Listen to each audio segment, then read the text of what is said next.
नमस्कार मंडळी. 29 जुलै बुधवार या दिवशी पवित्र गुरुपौर्णिमा आली आहे.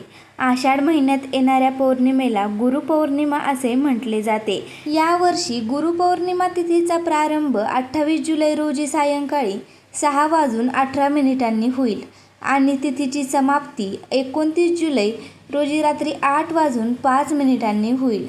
उदय तिथीनुसार गुरुपौर्णिमा ही 29 जुलै म्हणजेच बुधवार या दिवशी साजरी केली जाणार आहे. गुरुपौर्णिमा म्हणजे आपल्या गुरूंप्रती कृतज्ञता व्यक्त करण्याचा पवित्र दिवस. गुरु आपल्या जीवनाला योग्य दिशा देतात, अज्ञानाचा अंधार दूर करून ज्ञानाचा प्रकाश दाखवतात. म्हणूनच या दिवशी अनेक भक्त आपल्या गुरूंचे आशीर्वाद घेतात, त्यांच्या शिकवणीचे पालन करण्याचा संकल्प करतात आणि अध्यात्माच्या मार्गावर पुढे जाण्याचा प्रयत्न करतात. गुरुचरित्र ग्रंथामध्ये एक अतिशय महत्त्वाची गोष्ट सांगितली आहे. एक वेळ ईश्वर कोपला तर गुरु वाचवू शकतो, पण गुरु कोपला तर ईश्वरही वाचवू शकत नाही.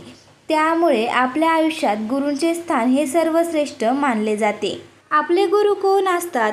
सर्वप्रथम आई वडील, त्यानंतर आपले शिक्षक, तसेच आपण ज्यांच्याकडून आपल्याला काहीतरी शिक्षा मिळत असते ते आपले गुरुच असतात.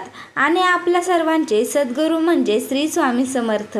म्हणूनच या पवित्र गुरुपौर्णिमेच्या दिवशी आपल्याला गुरूंची सेवा करायची आहे, त्यांच्या चरणी कृतज्ञता व्यक्त करायची आहे आणि श्री स्वामी समर्थ महाराजांची मनोभावे पूजा व सेवा देखील करायची आहे. धार्मिक दृष्टिकोनातून हा दिवस अत्यंत शुभ आणि पुण्यदायी मानला जातो. या दिवशी श्रद्धेने केलेली सेवा, जप, दान, उपाय यांचे विशेष फळ मिळत असते. आजच्या व्हिडिओमध्ये मी तुम्हाला गुरुपौर्णिमेच्या दिवशी करायचा अतिशय प्रभावी असा सोपा उपाय सांगणार आहे. या दिवशी फक्त एक नारळ योग्य पद्धतीने अर्पण केल्यास घरातील नकारात्मकता, इडापिडा, आर्थिक अडचणी आणि अनेक संकटे दूर होण्यास मदत होते अशी श्रद्धा आहे. तसेच कुटुंबातील सदस्यांची प्रगती, सुख, समृद्धी आणि मनातील कठीण इच्छा पूर्ण होण्यासाठी हा उपाय अत्यंत फलदायी मानला जातो. हा नारळ नेमका कुठे अर्पण करायचा, कोणत्या वेळी अर्पण करायचा आणि हा उपाय कसा करायचा याची संपूर्ण माहिती मी तुम्हाला आजच्या व्हिडिओमध्ये देणार आहे. त्यामुळे व्हिडिओ शेवटपर्यंत नक्की पहा आणि आपल्या चॅनलवरती नवीन असाल तर चॅनलला सबस्क्राईब करायला विसरू नका. तर मंडळी, हा उपाय तुम्हाला गुरुपौर्णिमेच्या दिवशी करायचा आहे. तुम्ही तो दिवसभरात कोणत्याही शुभ वेळी करू शकता. या दिवशी नारळ अर्पण करण्याला विशेष महत्त्व आहे. ज्या घरात श्रद्धेने हा उपाय केला जातो त्या घरातील इडापिडा, दारिद्र्य आणि विविध अडचणी दूर होण्यास मदत होते. घरात सुख, शांती आणि समृद्धी नांदते अशा अनेक भक्तांची श्रद्धा आहे. आपल्या हिंदू धर्मात नारळाला अत्यंत पवित्र स्थान दिले गेले आहे. नारळाला श्रीफळ असेही म्हटले जाते. श्रीफळ हे समृद्धी, शुभत्व, पवित्रता आणि अखंड भक्तीचे प्रतीक मानले जाते. कोणतेही शुभ कार्य असो, देवपूजा असो किंवा एखादा धार्मिक विधी असो, नारळाशिवाय तो पूर्ण होत नाही. म्हणूनच गुरुपौर्णिमेच्या दिवशी श्रद्धा, विश्वास आणि भक्तिभावाने अर्पण केलेले श्रीफळ आपल्या गुरूंना आणि श्री स्वामी समर्थ महाराजांना अत्यंत प्रिय मानले जाते. धार्मिक मान्यतेनुसार नारळ हा नकारात्मक ऊर्जा दूर करून घरात सकारात्मक ऊर्जा निर्माण करण्यास मदत करतो. त्यामुळे गुरुपौर्णिमेच्या दिवशी हा उपाय करणे अत्यंत शुभ मानले जाते.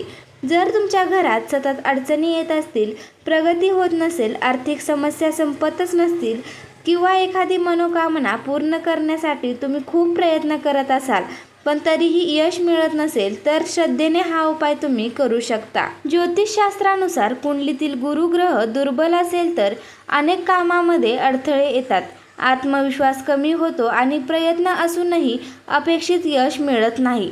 गुरुपौर्णिमेच्या दिवशी गुरुची उपासना आणि श्रद्धेने केलेले काही उपाय गुरुकृपा प्राप्त करण्यासाठी शुभ मानले जातात. त्यामुळे या दिवशी हा नारळाचा उपाय अवश्य करा. हा उपाय करण्यासाठी गुरुपौर्णिमेच्या दिवशी सकाळी लवकर उठून स्नान करावे. त्यानंतर आपल्या देवघराची स्वच्छता करून सर्व देवतांची विधिवत पूजा करावी. श्री स्वामी समर्थ महाराजांची मूर्ती असल्यास त्यांना अभिषेक करावा आणि फोटो असल्यास स्वच्छ पुसून त्यांची भक्तिभावाने पूजा करावी. त्यांना आवडणारी फुले नैवेद्य अर्पण करून धूप, दीप आणि अगरबत्ती लावून घरातील वातावरण पवित्र आणि प्रसन्न करावे. आणि त्यानंतर दिवसात कोणत्याही शुभवेळी हा उपाय तुम्ही करू शकता। यासाठी तुम्हाला एक नारळ लागेल। शक्यतो हा नारळ नवीन विकत घेतलेला असावा।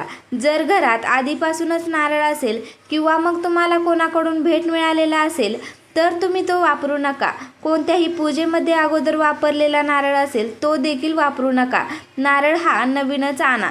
यासोबत तुम्हाला खडी साखर, एक पिवळे फूल, हळदी कुंकू, अक्षता व तेलाचा दिवा आणि एक तांब्याभर पाणी किंवा लोटाभर स्वच्छ पाणी घ्यायचे आहे।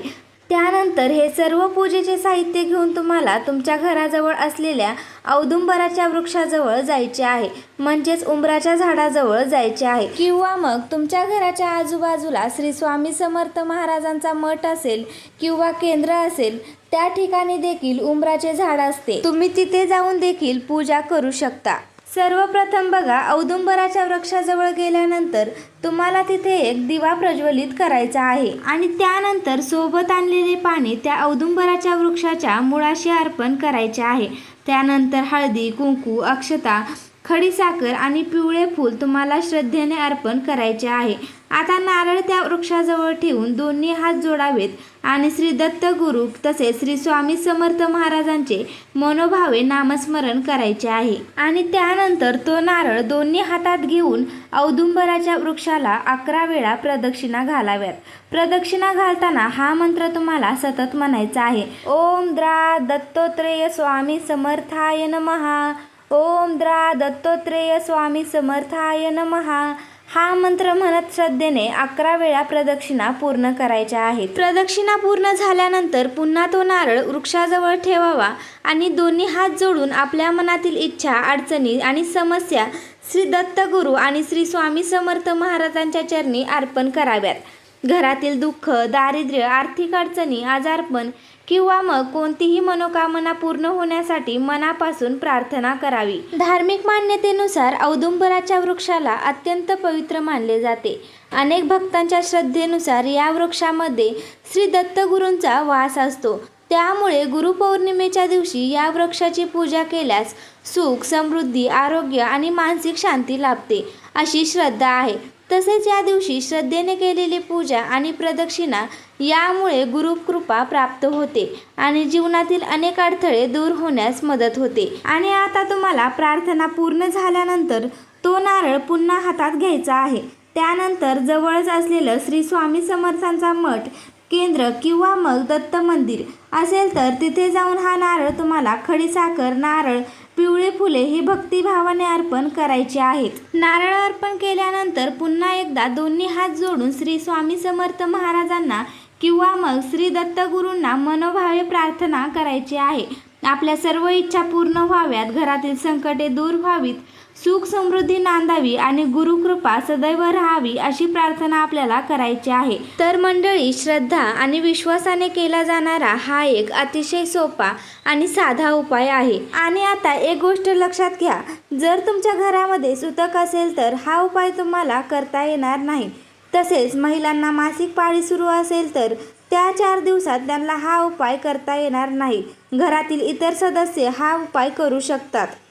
तर मंडळी, तुम्हाला हा व्हिडिओ आवडला असेल तर एक लाईक करा आणि आपल्या मित्रपरिवारासोबत व्हिडिओ शेअर करा आणि असेच माहितीपूर्ण व्हिडिओज पाहण्यासाठी आपल्या चॅनलला सबस्क्राईब करा। धन्यवाद।